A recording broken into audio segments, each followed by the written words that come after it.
Welcome to Learning English, a daily 30-minute program from the Voice of America.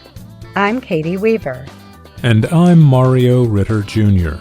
This program is designed for English learners, so we speak a little slower and we use words and phrases especially written for people learning English.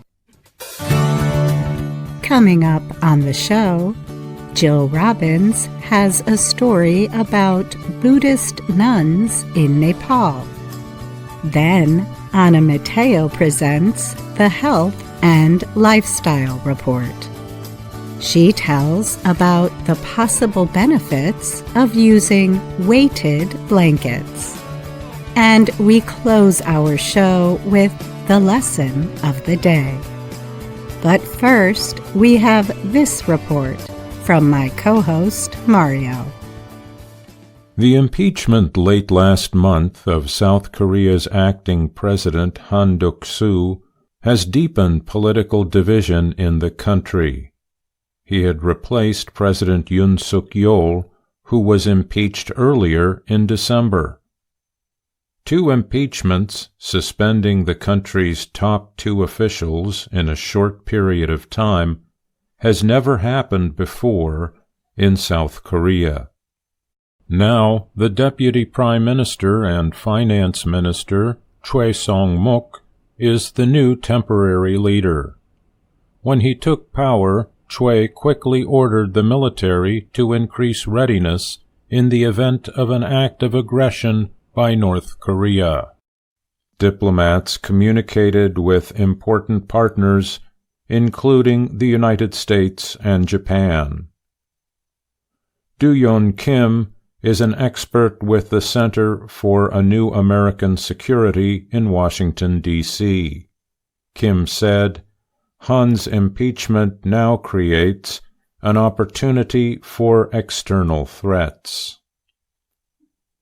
Before Yoon declared martial law on December 3rd, Han Duck-soo was the prime minister and the second highest official in South Korea. Lawmakers impeached Yoon on December 14th over his martial law order.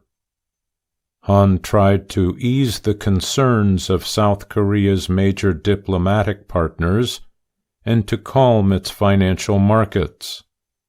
However, he became involved in a political dispute with the opposition Democratic Party, or DP. DP lawmakers demanded that Han immediately appoint 3 justices to seats on the Constitutional Court to rule on Yoon's impeachment. The court normally has 9 justices. Currently, 3 seats remain open. Han refused to fill the open seats. He said he would not appoint justices without the approval of both the DP and the governing People Power Party, or PPP. Choi Jin is director of the Institute of Presidential Leadership based in Seoul. He said Han lacked a good reason not to appoint the justices, but Choi said the DP should not have moved to impeach Han so quickly.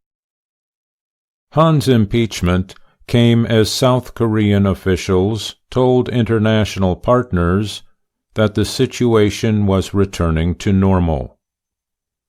Officials in Japan, Europe, and the United States had been surprised by Yoon's declaration of martial law. Do-yeon Kim said, "South Korea is now in a far more serious crisis of leadership and governance," adding that Han had the experience and credentials to deal with both security and financial crises.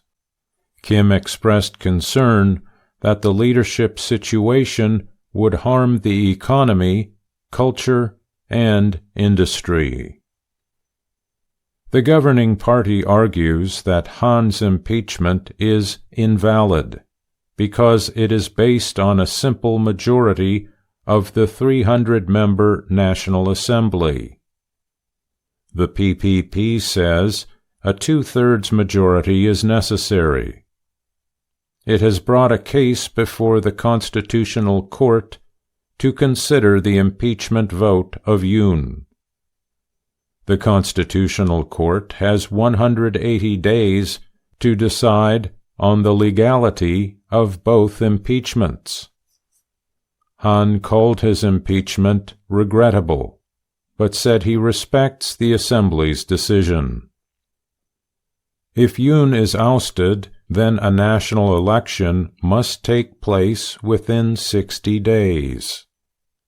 Yoon faces several separate investigations into possible wrongdoing linked to his martial law declaration. DP leader Lee Jae-myung is favored to win a possible presidential election. However, Lee faces legal cases as well. He was found guilty of election law violations in November. He is appealing the ruling. If Lee becomes president, his trials would be suspended because South Korean law does not permit a sitting president to face legal action for most crimes. I'm Mario Ritter, Jr.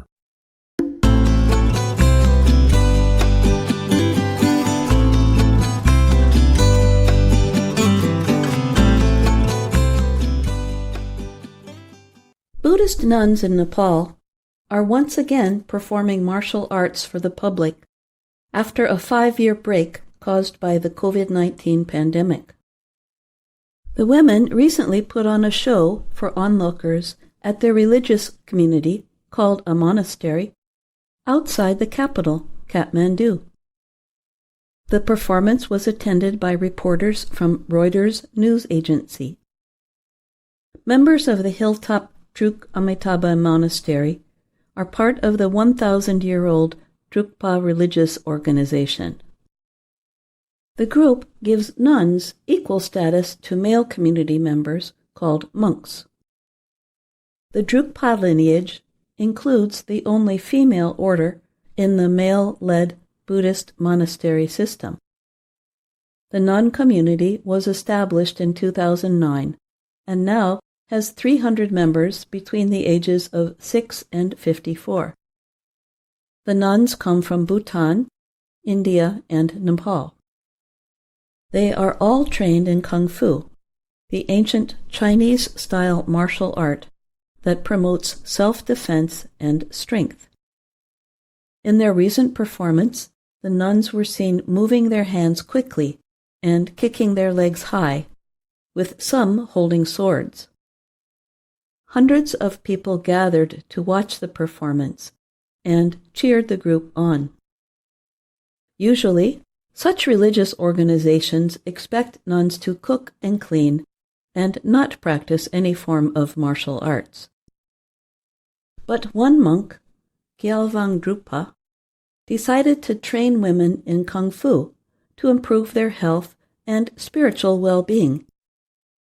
He has a position just slightly below the Dalai Lama in the Tibetan Buddhist leadership. Jigme Janghup Chosten is a 23-year-old nun who came from Ladakh in India. She told Reuters, "We do Kung Fu to keep ourselves mentally and physically fit, and our aim is to promote women's empowerment and gender equality."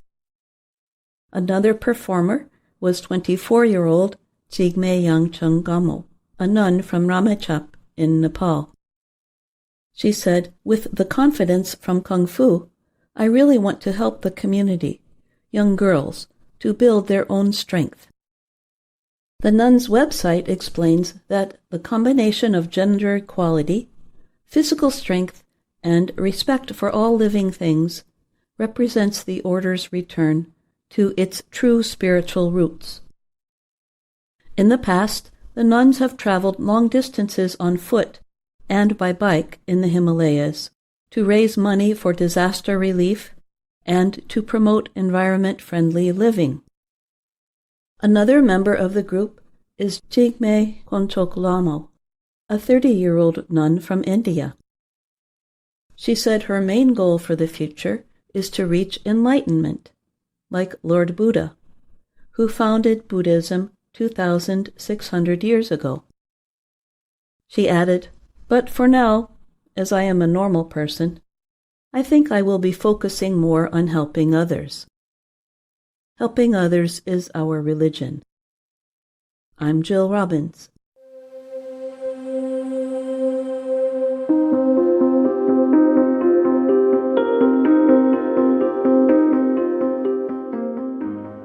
From VOA Learning English, this is the Health and Lifestyle Report. When her husband gave her a weighted blanket to help her sleep, Rhonda James did not think it would work. In other words, she was skeptical. But 5 minutes after covering herself with the blanket, she was asleep. "It felt like a really big hug," said James. She is a banker who lives in Charleston, South Carolina.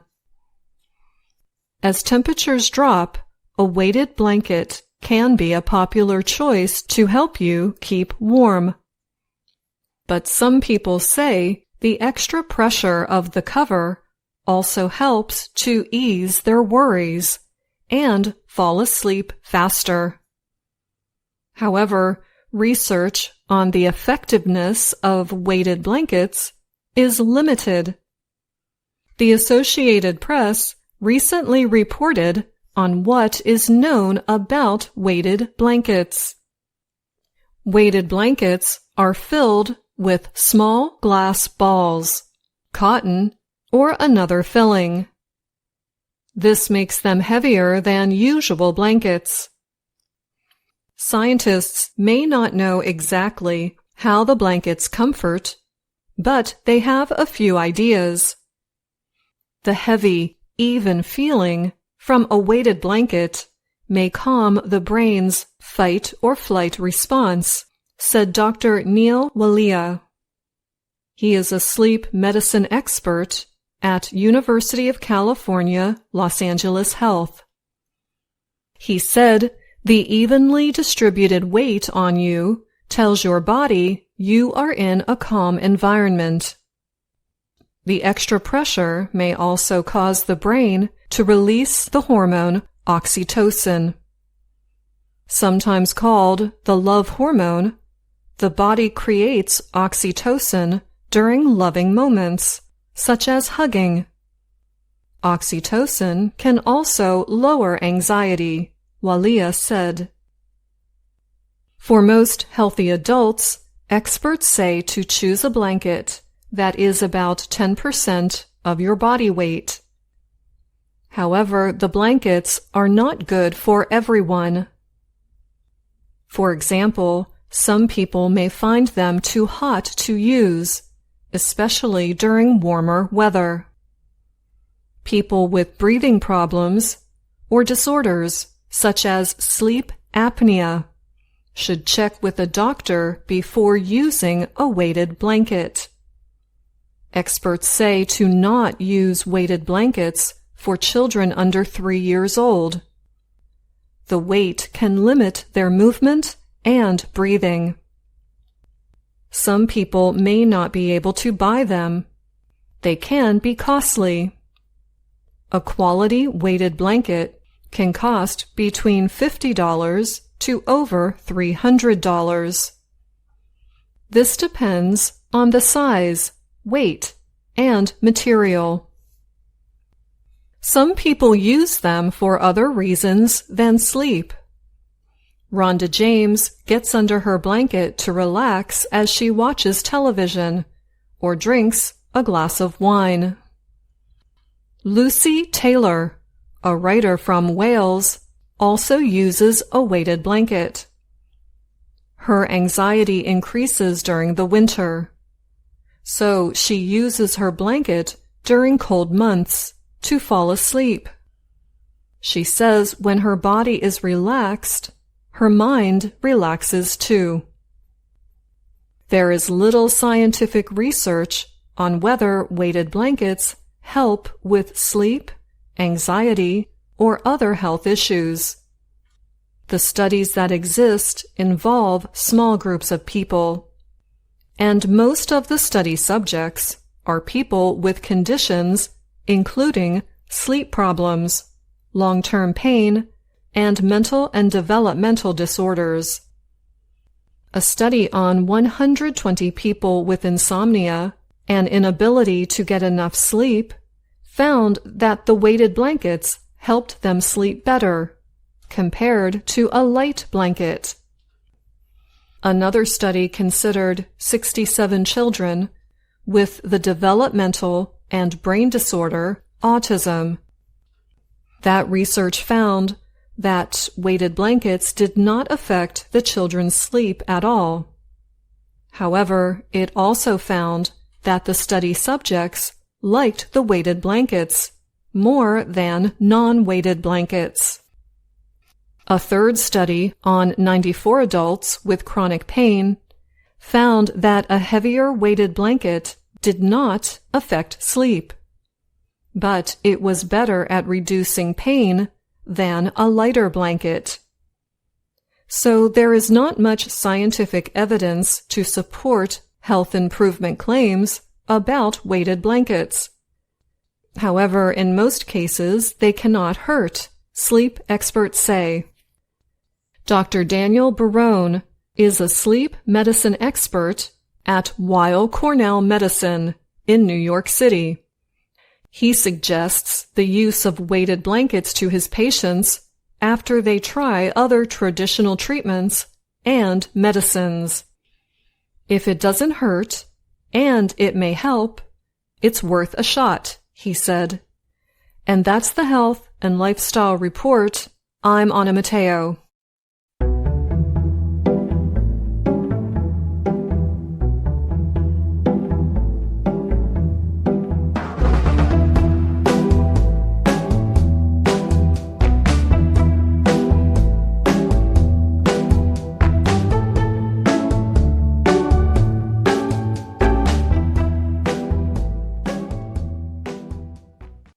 Hello, my name is Anna Mateo.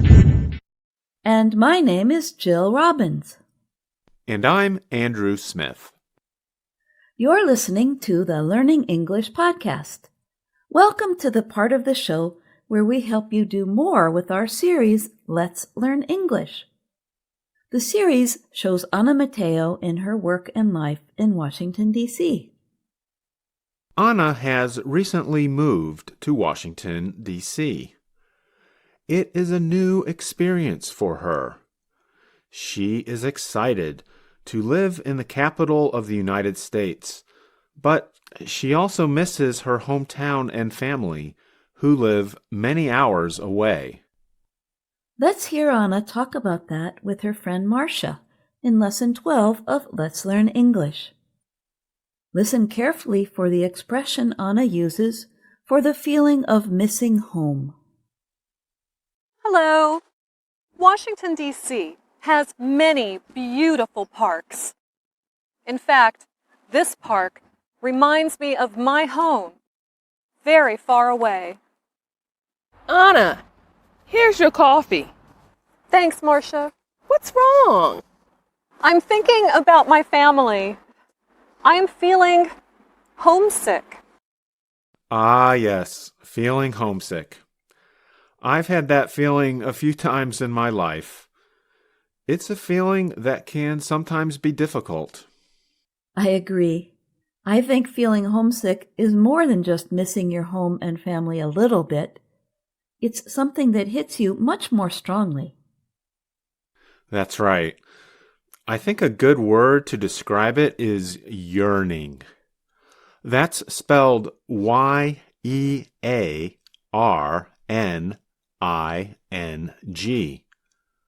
A yearning is a noun and means a strong desire for something, often for something that you can't reach. And the verb form of this word is to yearn for. And another word that means the same thing is longing. We can say we have a longing for something we strongly desire, but that we can't have or can't reach. And the verb form of this word is to long for. So, if you long for home, it means you miss it a lot. And that's feeling homesick.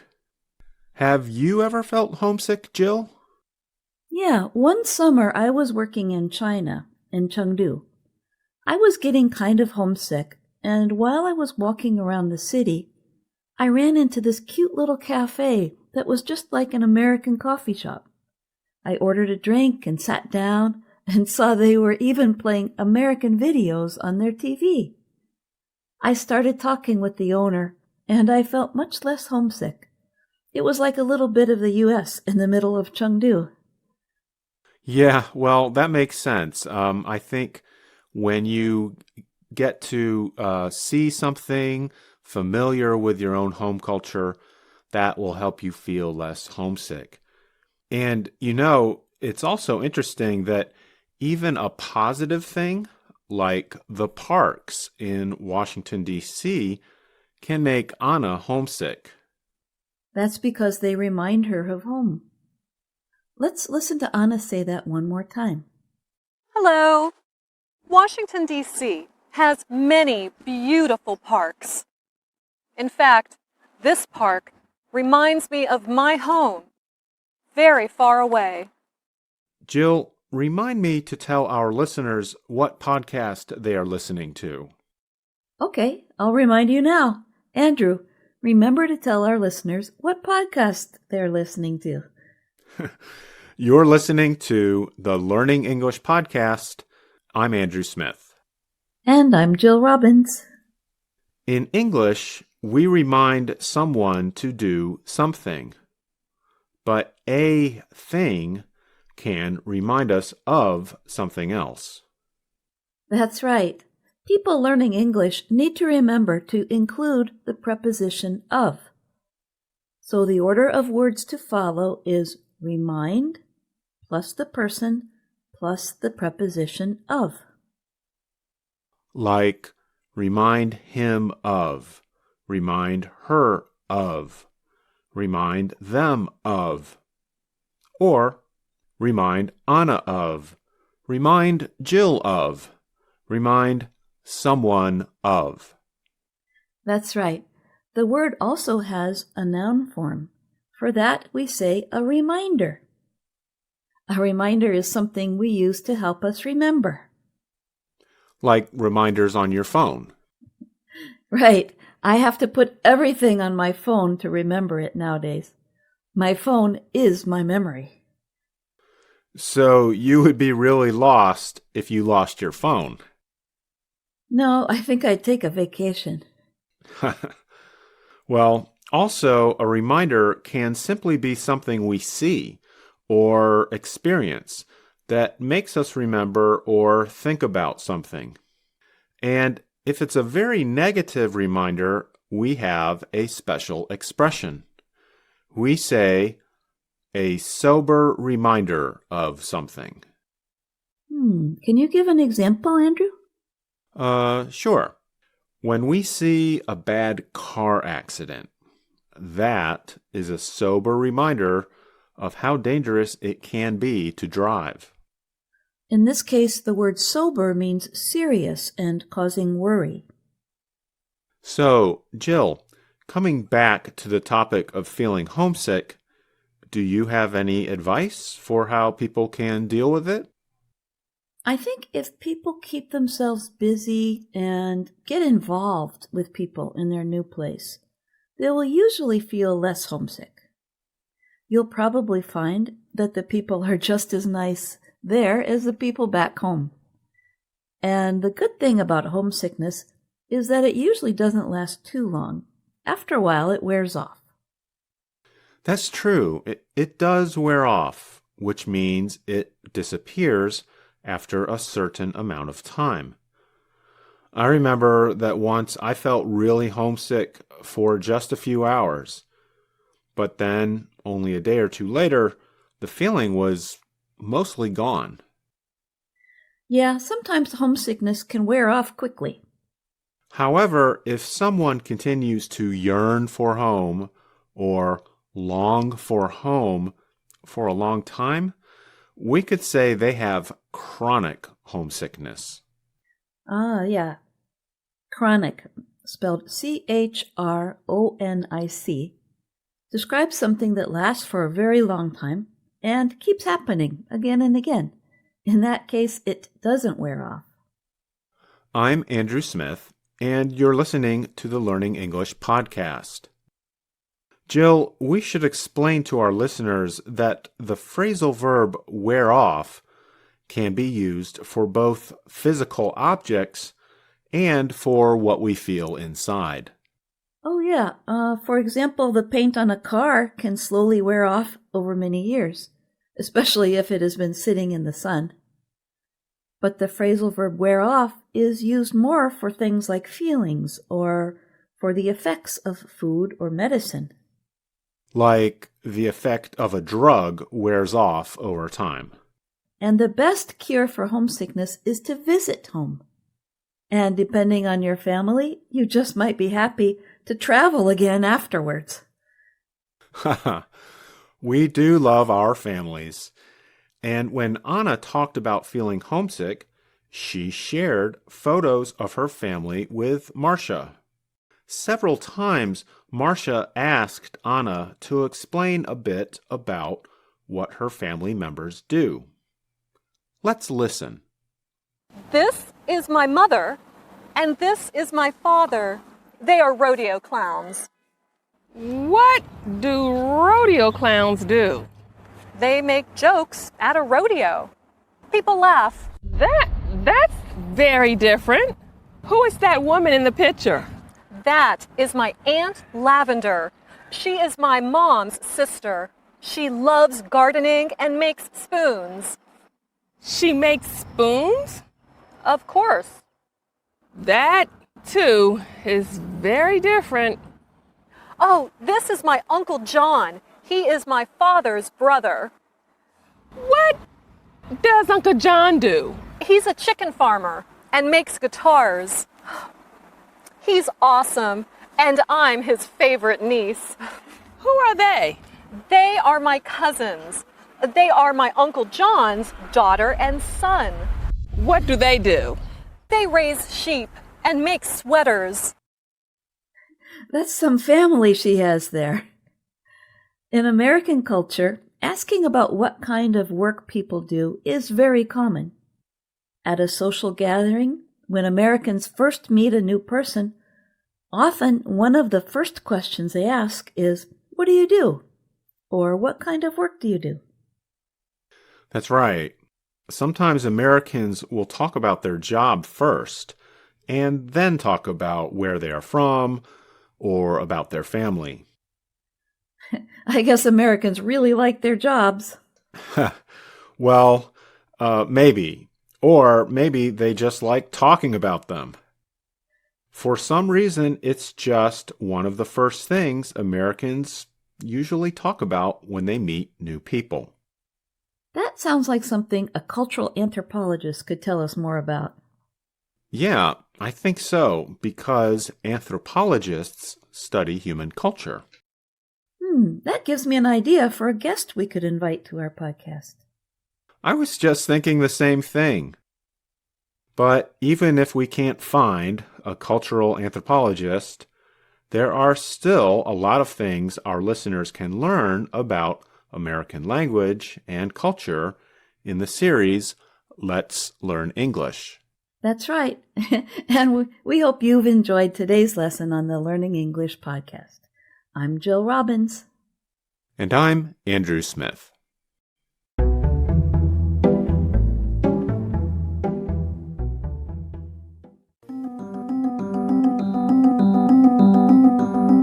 And that's our show for today.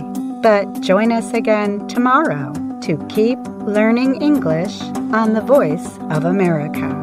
I'm Katie Weaver. And I'm Mario Ritter Jr.